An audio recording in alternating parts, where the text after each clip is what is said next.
சரியாக 100 வருடங்களுக்கு முன் ₹1 தந்து $1 நம்மால் பெற முடிந்தது. இன்று $1 இணையாக ₹77 தர வேண்டிய நிலைக்கு தள்ளப்பட்டுள்ளோம்.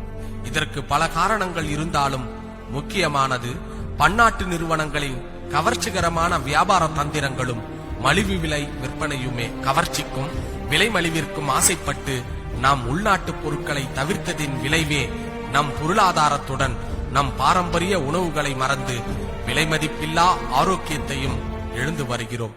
இதை உணர்ந்த நம் தேசத்தந்தை காந்தியடிகள் அந்நியர்களின் சூழ்ச்சிகளை தகர்க்க சுதேசி இயக்கத்தை தொடங்கி அந்நிய பொருட்களை தவிர்த்து உள்நாட்டு பொருட்களை வாங்க வேண்டும் என்று வேண்டுகோள் விடுத்தார்.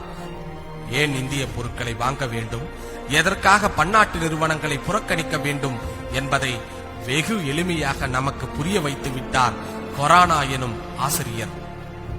பல்வேறு காலகட்டங்களில் ஏற்பட்ட இயற்கை பேரிடர் மற்றும் கடினமான சூழல்களில் நாம் இந்தியாவின் பெருநிறுவனங்கள் முதல் குக்கிராமத்தில் உள்ள பெட்டி கடைகள் கூட நமக்காகவும் நம் நாட்டிற்காகவும் துணை நின்றுள்ளன. பணம் மட்டுமே குறி என்று இந்தியாவில் இயங்கிக் கொண்டிருக்கும் மிகப்பெரிய பன்னாட்டு ஆன்லைன் மற்றும் தொழில் நிறுவனங்கள் நாம் சிரமப்படும் இந்த சூழலில் நம்மை திரும்பி கூட பார்க்கவில்லை. இனியாவது இதை நாம் புரிந்து கொண்டு முடிந்தவரை நாம் உள்ளூர் தயாரிப்புகளை வாங்க முயற்சிப்போம். நான் மட்டும் இந்திய பொருட்களை வாங்கிவிட்டால் பெரிதாக என்ன நடந்துவிடப் போகிறது என்பதற்கான பதில் நாம் உலகில் பார்க்க விரும்பும் மாற்றம் முதலில் நம்மிடம் நிகழ வேண்டும் என்ற மகாத்மா காந்தியடிகளின் பொன்மொழியே.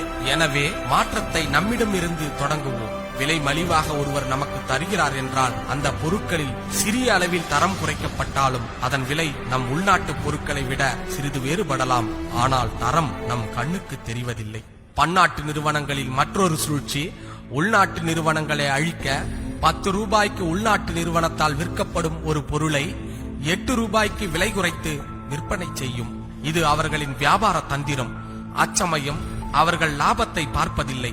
நோக்கம் முழுவதும் உள்நாட்டு நிறுவனங்களை காலி செய்வது மட்டுமே. ₹8 தருகிறார்களே என்று நாமும் அந்த பொருட்களை வாங்க ஆரம்பிப்போம். அடக்க விலைக்கு பொருட்களை விற்பனை செய்ய முடியாது என்பதாலும் விற்பனை சரிவாலும் தாக்கு பிடிக்க முடியாமல் உள்நாட்டு நிறுவனங்களின் தொழிற்சாலைகள் மூடப்படும் நிலைக்கு தள்ளப்படுகின்றன.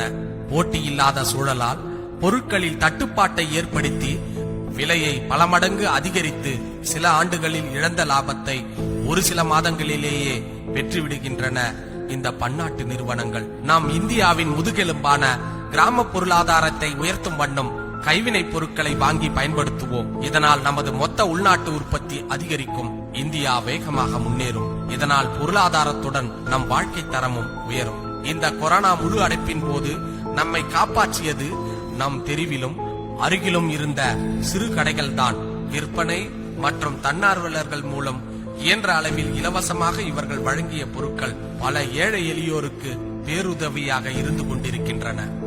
இதுபோல நம் ஆன்லைன் வியாபாரிகளிடம் கேட்டு பெற முடியுமா என்பதை நாம் நினைத்து பார்க்க வேண்டும். சிறு தள்ளுபடிகளுக்கும் விலை குறைப்பிற்கும் ஆசைப்பட்டு ஆன்லைன் பொருட்களை வாங்குவதை தவிர்த்து என்றுமே நமக்கு துணை நிற்கும் நம் உள்ளூர் வியாபாரிகளுடன் பயணிப்போம். இப்போது வரை கொரோனா நிவாரண நிதி அளித்து நாங்கள் உங்களுடன் இருக்கிறோம் என்று தேசத்திற்காக துணை நிற்கும் இந்திய நிறுவனங்களின் பட்டியல் நீளமானது என்பதால் பார்வைக்கு ஒரு சில நமக்கு எந்த வகையிலும் உதவாத பன்னாட்டு நிறுவனங்களின் பட்டியலை உங்கள் கரங்களிலேயே விட்டு விடுகிறோம். வாழ்வாதாரம் பாதிக்கப்பட்டு மனதாலும் பசியாலும் வாடி வதங்கிக் கொண்டிருந்தாலும் தேசம் நலம் பெற வேண்டும் என்று எண்ணத்துடன் மோசமான இந்த நாட்களை வலியுடன் கழித்துக் கொண்டிருக்கும் கடைக்கோடி குடிமகனுக்கு இந்த காணொளி சமர்ப்பணம். காந்தி வேர்ல்ட் ஃபவுண்டேஷனின் ஓர் எளிய முயற்சி. வி சேஞ்ச், மக்களின் மகிழ்ச்சிக்கும் மாற்றத்தில்.